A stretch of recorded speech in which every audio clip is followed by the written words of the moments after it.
آل India Muslim personal لا board کی جانب سے وقف ترمیمی قانون 2025 کے خلاف جاری ملکی احتجاجی مہم کے تحت ناندیڑ میں ایک پریس کانفرنس کا انعقاد کیا گیا، جس میں آل انڈیا مسلم پرسنل لا بورڈ کے ذمہ داران اور مقامی رہنماؤں نے میڈیا کے سامنے تفصیلات پیش کی۔ پریس کانفرنس سے خطاب کرتے ہوئے مولانا عمرین محفوظ رحمانی نے واضح کیا کہ وقف ترمیمی قانون مسلمانوں کے وقف جائیدادوں کو اپنے کنٹرول میں لانے کی اور مسلمانوں کو اس سے محروم کرنے کی ایک منظم کوشش ہے، اور آل انڈیا مسلم پرسنل لا بورڈ کبھی بھی اس کوشش کو کامیاب نہیں ہونے دے گا۔ وقف ترمیمی قانون یہ مسلمانوں کے مذہبی تشخص، عبادت گاہوں، تعلیمی اداروں اور دیگر فلاحی سرگرمیوں پر براہ راست حملہ ہے۔ انہوں نے کہا کہ وقف ایک مقدس خود مختار دینی ادارہ ہے جس میں کسی بھی حکومتی مداخلت مسلمان کبھی قبول نہیں کریں گے۔ اس قانون کے ذریعے حکومت وقف بورڈ کے اختیارات سلب کر کے اسے محض ایک حکومتی ادارہ بنانے کی کوشش کر رہی ہے، جو سپریم کورٹ اور ہائی کورٹ کے فیصلوں کے بھی منافی ہے۔ پریس کانفرنس میں بتایا گیا کہ اس قانون کے خلاف آل انڈیا مسلم پرسنل لا بورڈ کی قیادت میں پورے ملک میں پرامن احتجاج کا سلسلہ جاری ہے۔ اسی کے تحت ناندیڑ میں احتجاجی اجلاس عام کا انعقاد کیا جا رہا ہے۔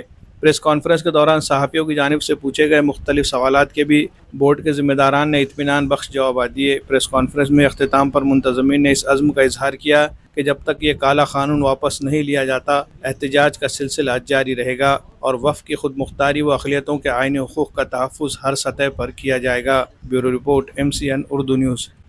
دیکھیے، معاملہ بہت سمپل ہے اور آسان شبدوں میں یہ ہے کہ جو وقف امینڈمنٹ ایکٹ ہم پر لاگو کیا گیا ہے، ہم یہ سمجھتے ہیں کہ وہ وقف پراپرٹیز کو پروٹیکٹ کرنے کے بجائے اس کو نقصان پہنچانے والا ہے، اور جو ہماری پرانی وقف پراپرٹیز ہیں وہ سب خطرے میں آ رہی ہیں، اور نیا وقف قائم کرنے کے لیے ہم کو بہت دشواری ہوگی۔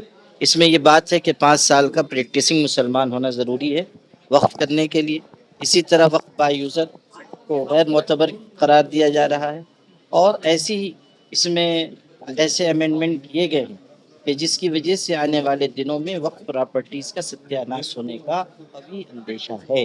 اس لیے مسلم پرسنل لا بورڈ اور سارے ملک کے مسلم سمودائے پورا کا پورا اس قانون کو واپس لینے کا مطالبہ کر رہا ہے۔ ہم یہ کہہ رہے ہیں کہ جو وقف ایکٹ ہے 1995 کا، وہ ٹھیک ہے، اس کو رہنے دیا جائے۔ یہ جو امینڈمنٹ کیا گیا ہے اس کی ضرورت نہیں ہے، اور اگر وقف کے پروٹیکشن کی بات ہے تو اس کا راستہ نکالا جا سکتا ہے۔ اگر آپ گورنمنٹ چاہتی ہے کہ وقف کو اور مضبوط بنایا جائے، وقف بورڈ کو اور مضبوط بنایا جائے، راستہ کھلا ہوا ہے، لیکن یہ کہ آپ یک طرفہ طریقے پر اپنی رائے ہم پر تھوپ دیں اور پورے مسلم سمودائے کو آپ بے چین کر دیں، یہ قابل قبول نہیں ہے۔ جی، سپریم کورٹ میں بات ہم بھی پیش ہوئے ہیں، مسلم پرسنل لا بورڈ بھی، اور ہم وہاں بھی اپنی بات پوری رکھ رہے ہیں، لیکن چونکہ یہ معاملہ گورنمنٹ کے ہاتھ میں ہے، تو گورنمنٹ اگر چاہے تو ایک دن میں وہ اس کو ختم کر دے، جب وہ چاہے امینڈمنٹ واپس لے سکتی ہے۔ اس لیے ہم عدالت سے بھی گہار لگا رہے ہیں اور گورنمنٹ سے بھی مطالبہ کر رہے ہیں کہ آپ اس کو واپس لے لیں، اس کی ضرورت نہیں ہے۔ جی جی جی جی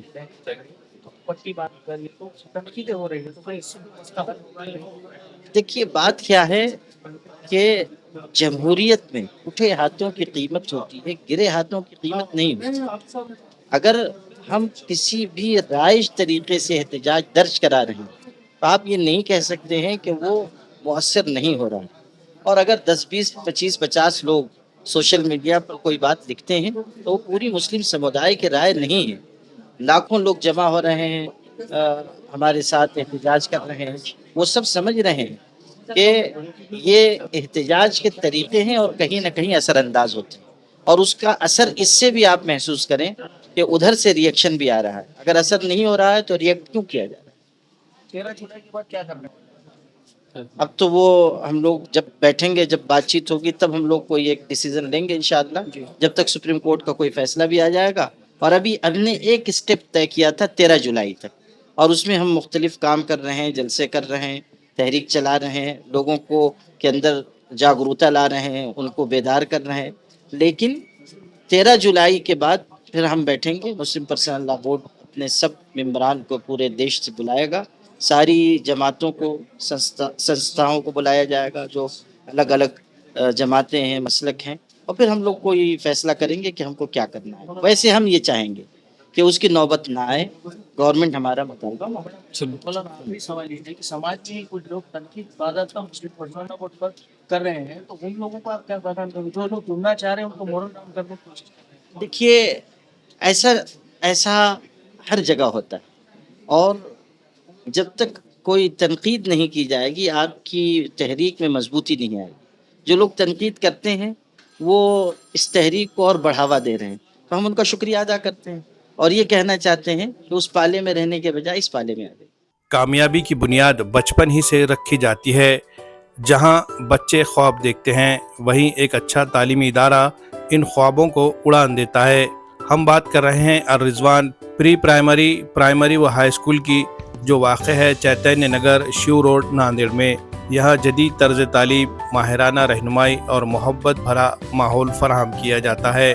ہر جماعت کے لیے قابل باصلاحیت اور تجربہ کار اساتذہ موجود ہے جو بچوں کی شخصیت سازی، اخلاقی تربیت اور سیکھنے کے عمل کو دلچسپ بناتے ہیں. الرضوان اسکول کی سب سے نمایاں خوبی یہاں کا منفرد تعلیمی نصاب ہے، جو CBSE، اسٹیٹ بورڈ اور ICSE کے نصاب میں شامل اہم نکات کو مد نظر رکھتے ہوئے ایک جامع کمپلیٹ لرننگ سسٹم کی صورت میں ترتیب دیا گیا ہے.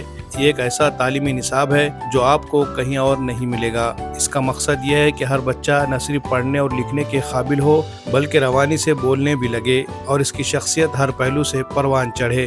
اس کے علاوہ بچوں کو ابتدا سے ہی MPSC اور UPSC جیسے مقابلہ جاتی امتحانات کی فاؤنڈیشن کی بھی کوچنگ دی جاتی ہے.